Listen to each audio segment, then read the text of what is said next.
더 기쁜 설교, 오늘은 서로 사랑하는 공동체 18번째로 순종이라는 제목으로 말씀을 나누겠습니다. 에베소서 6장 1절로부터 9절 말씀입니다.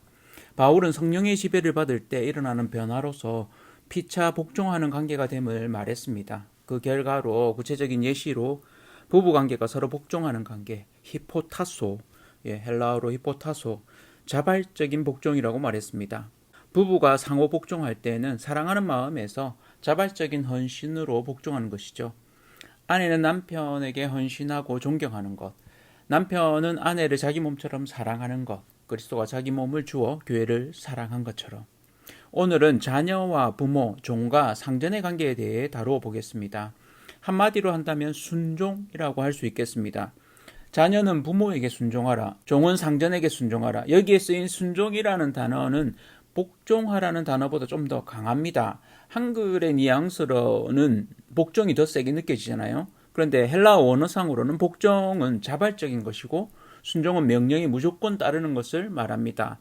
헬라어로 히파쿠오, 히포가 아래, 아쿠오가 듣다, 귀 기울이다라는 뜻을 가지고 있습니다. 그러니까 아래에서 귀 기울여 듣는 것, 듣고 행하는 것까지 포함합니다. 히파쿠오는 복종보다 좀 더 강한 뜻이 되어서 듣는 것에 주안점이 있습니다. 여러분은 누군가의 이야기를 잘 들으십니까? 잘 듣는다는 게 참 어렵습니다. 얼마나 상대방의 이야기를 잘 듣는지 확인하는 한 방법이 있다고 합니다. 상대가 이야기할 때 잘 듣고 있는지 아니면 내가 할 이야기를 생각하고 있는지. 내가 할 이야기를 생각하고 있으면 그건 잘 듣고 있는 것이 아니랍니다. 그저 상대가 하려는 이야기를 마음이나 동기까지 잘 들으려고 애써 보십시오. 잘 들을 때 우리는 제대로 순종할 수 있습니다.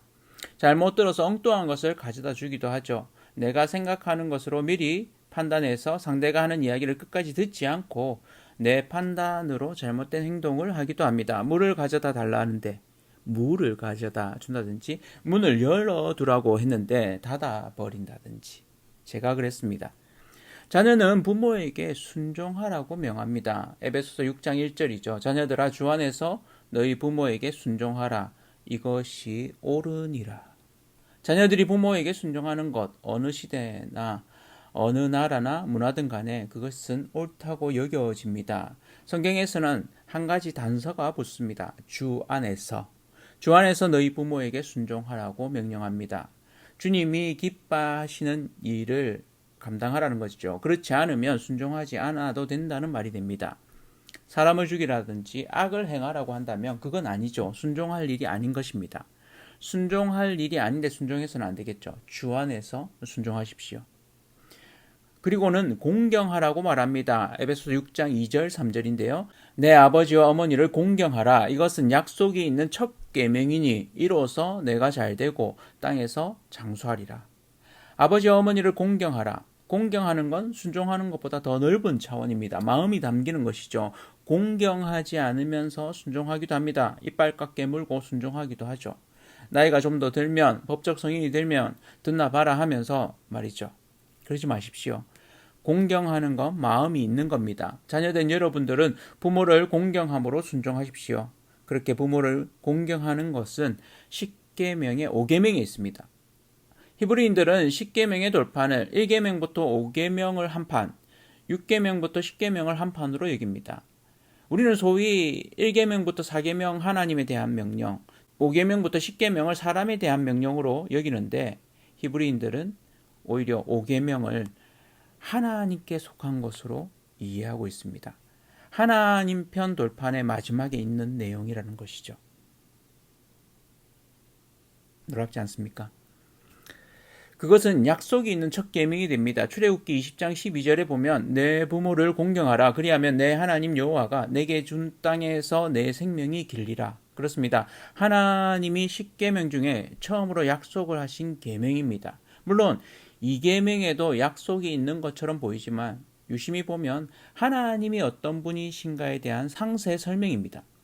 출애굽기 20장 6절에 보면 나를 사랑하고 내 계명을 지키는 자에게는 천대까지 은혜를 베푸느니라. 약속이 아닌 하나님이 이런 분이시라는 것이죠. 천대까지 은혜를 베푸시는 분. 반면 부모를 공경하면 생명이 길리라고 약속하십니다.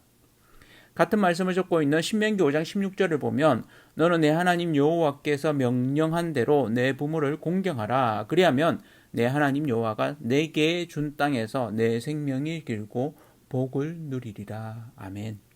부모님께 잘하십시오. 부모를 공경하고 순종하십시오. 이 땅에서 잘되고 장수합니다. 생명이 길고 이 땅에서 복이 있습니다. 부모님께 좀 잘해야겠다는 동기부여가 되십니까? 우리가 부모님께 순종하는 이유 3가지입니다. 옳기 때문에, 옳으니까, 율법이기 때문에, 축복이기 때문에. 우리가 부모님께 잘하고 순종해야 하는 이유는 그것이 어떤 문화에서든 옳은 것입니다. 성경에서도 주 안에서 부모를 공경하는 것이 옳습니다. 두 번째는 하나님의 명령이기 때문입니다. 말씀에 순종하십시오. 나를 낳아주시고 길러주신 부모님께 잘하십시오. 공경하고 순종하십시오. 그럴 때 복이 됩니다. 이 땅에서 잘되고 장수합니다. 믿고 부모님께 순종하는 저와 성도님들 되시기를 축복합니다. 그렇다면 부모는 어떻게 해야 할까요? 에베소서 6장 4절입니다. 또 아비들아 너희 자녀를 노엽게 하지 말고 오직 주의 교훈과 훈계로 양육하라. 아비들아란 말이 아버지만 말하는 게 아니고 아버지와 어머니 양쪽 다를 말하는 것은 아시겠죠? 부모는 자녀를 노엽게 하지 말아야 합니다. 노엽게 하는 것, 자녀를 화나게 하는 것을 말합니다. 언제 그렇습니까? 가혹하게 대할 때, 불합리하게 대할 때, 약속을 지키지 않을 때, 무시할 때, 무관심일 때, 불필요한 제약을 할 때, 과잉보호, 편애, 비교, 심한 질책, 학대. 자녀를 노엽게 하지 마십시오. 저는 그러려고 애를 씁니다. 우리 자녀들에게 물어봐야겠죠? 부모로서 자녀를 노엽게 하지 않으시려고 애쓰시는 저와 모든 부모님들 되시기를 축원합니다. 그러면서 뒤에 하나 더 붙습니다. 노엽게 하지 말라만 있는 게 아니고 주의 교훈과 훈계로 양육하라고 되어 있습니다. 주의 교훈. 예. 이 교훈이란 말은 헬라어로 파이데이아, 영어로 디사이플린입니다. 바로잡는 훈련을 말하는 것이죠. 훈계는 헬라어로 누데시아, 지침을 주는 것, 가이드라인을 주는 것을 말합니다. 가르침을 말하죠. 양육은 어떤 겁니까? 먹을 것을 주고 따뜻한 마음을 쓰는 것을 말합니다. 그러니까 부모는 자녀를 훈련시키고 가르치고 먹을 것을 주고 따뜻한 마음으로 채워주라고 명령하고 있습니다. 부모가 자녀에게 헌신하는 것이죠. 자녀를 잘 훈련시키고 지침을 주고 먹을 것을 줄 뿐만 아니라 따뜻한 마음으로 돌아보아야 합니다. 이렇게 자녀와 부모의 상호 헌신, 자녀는 부모에게 공경하고 순종하고 부모는 자녀를 노엽게 하지 말고 훈련과 지침으로 가르칠 뿐만 아니라 먹을 것과 따뜻한 마음으로 채우라고 말합니다. 그렇게 상호 헌신하는 자녀들과 부모 되시길 축복합니다. 그리고 종들에게 명합니다. 상전들에게 순종하라고. 어떤 마음으로? 죽게 하듯이. 에베소 6장 5절입니다. 종들아 두려워하고 떨며 성실한 마음으로 육체의 상전에게 순종하기를 그리스도께 하듯 하라. 그리스도께 하는 마음, 두려워하고 떨며 성실한 마음으로 그렇게 하라고 말합니다. 지금은 종과 상전이 거의 없죠. 오히려 우리는 우리의 일터에서 직장 상사와 또 부하 직원 혹은 사회적인 관계에서 갑과 을로 관계를 맺습니다. 그럴 때에 을은 혹은 부하 직원은 두렵고 떨림으로 성실하게 그 일들을 감당하라고 얘기합니다. 죽게 하듯이. 6절 7절에 이렇게 얘기합니다. 눈가림만 하여 사람을 기쁘게 하는 자처럼 하지 말고 그리스도의 종들처럼 마음으로 하나님의 뜻을 행하고 기쁜 마음으로 섬기기를 죽게 하듯 하고 사람들에게 하듯 하지 말라. 중요한 키워드는 죽게 하듯이라는 말입니다. 이 말이 3번이나 반복되고 있습니다. 5절에 보면 그리스도께, 6절에는 그리스도의 종들처럼, 7절에는 죽게 하듯. 종들이 가진 마음, 그리스도의 종들처럼 그런 마음으로 기쁘게 하라고 명령합니다. 죽게 하듯이 일하시는 분들을 봅니다. 마음을 다해서 성심성의껏. 그런 분들을 만나면 우리는 장인정신을 느낍니다. 감동을 받습니다. 아침마다 만나는 아파트 청소하는 한 아주머니가 있습니다. 어찌나 열심히 하시는지 자연스럽게 인사를 하게 됩니다. 존중이 됩니다. 저희 아파트 재활용 수리기 수거하는 날이면 웃으면서 안내해 주시는 경비원 아저씨가 있습니다. 그분에게는 괜히 더 친절하게 인사를 나누게 됩니다. 그분은 눈가림만 하지 않고 사람이 보든 보지 않든 마음을 다해서 그렇게 하시는 분임을 보게 됩니다. 저와 여러분들도 죽게 하듯 그렇게 행하는 자 되시기를 바랍니다.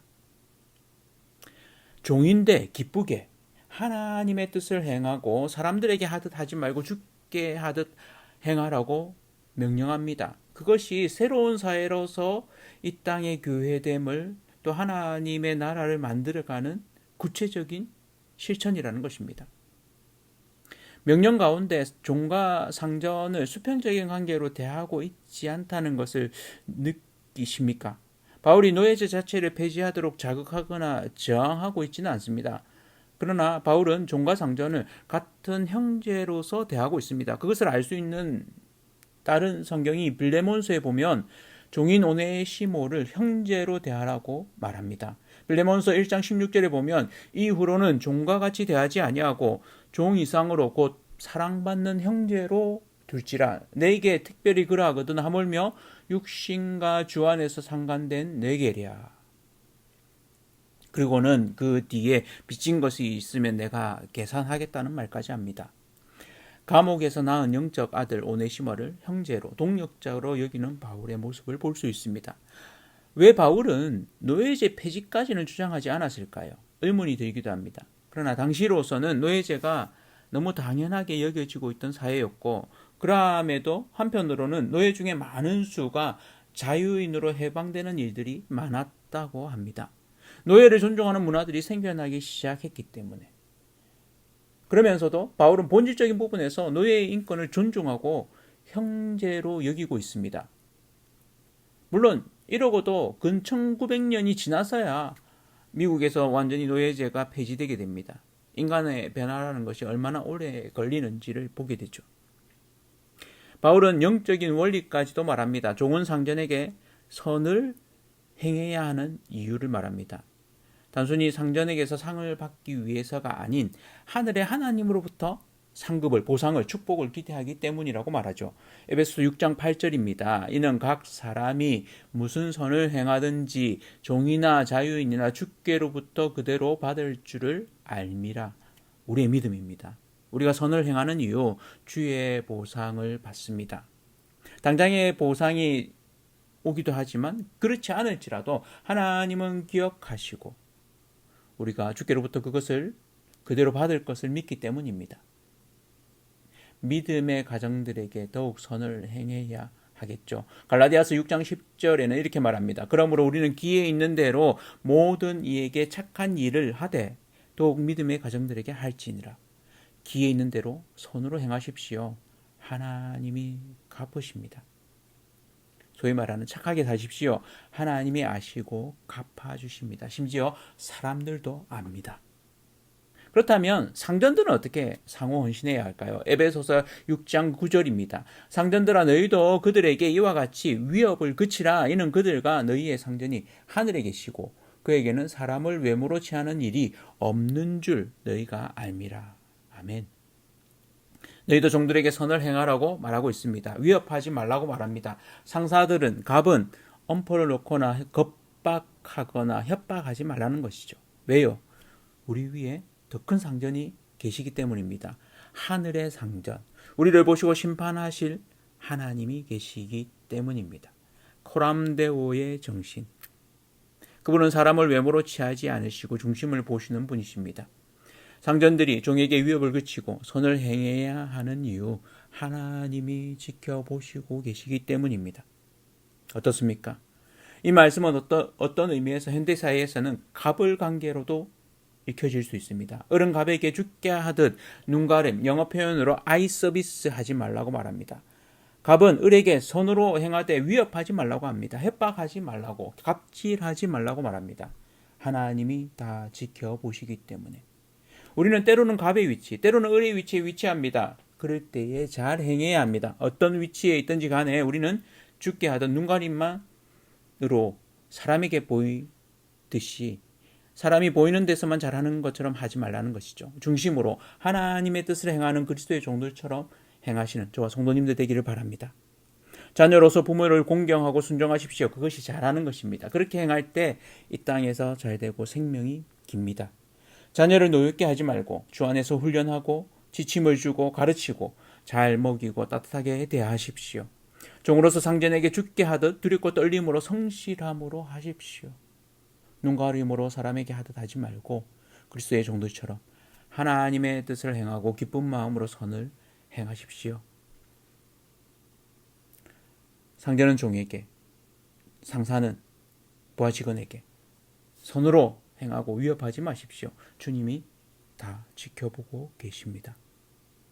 이러한 관계는 단순히 이 당시 에베소 교회에서 한 가정에서 일어나는 일뿐만 아니라 아이와 어른의 관계, 종과 상전의 관계, 지금에 있어서는 세대 차이, 직장에서 상관과 부하 직원, 혹은 사장과 직원, 윗사람과 아랫사람의 관계일 수 있습니다. 더 확장해서 세상 가운데 갑과을의 관계로까지 적용될 수 있습니다. 이러한 부분들을 보고 있으면 누군가가 생각납니다. 예수님. 부모에게 순종했고 30세까지 일찍 돌아가신 아버지를 대신해 가장의 역할을 감당했습니다. 아이들이 자신에게 오는 것을 막지 않으시고 여인이 자신의 옷자락을 만지는 것을 아시고는 그 여인의 마음의 아픔까지도 치유해 주셨습니다.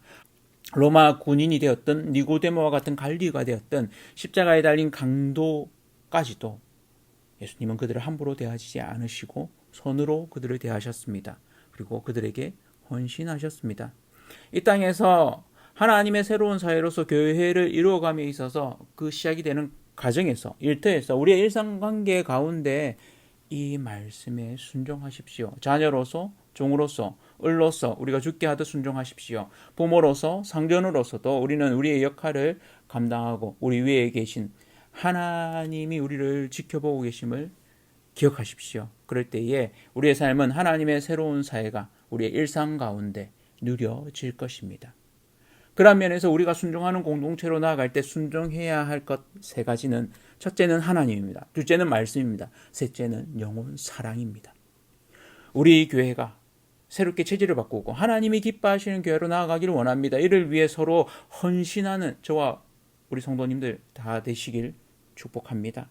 기장 새삼교회가 기장 땅에 있어야 하는 이유를 더 분명히 드러내는 교회로 거듭나기를 원합니다. 죽게 하듯이 이 교회를 세워가고 서로에게 헌신하는 기장 새삼교회 되어지길, 그래서 새롭게 도약하고 부흥하는 기장 새삼교회가 되어질 수 있도록 함께 상호 헌신하는 저와 온 성도님들 되시기를 축복합니다.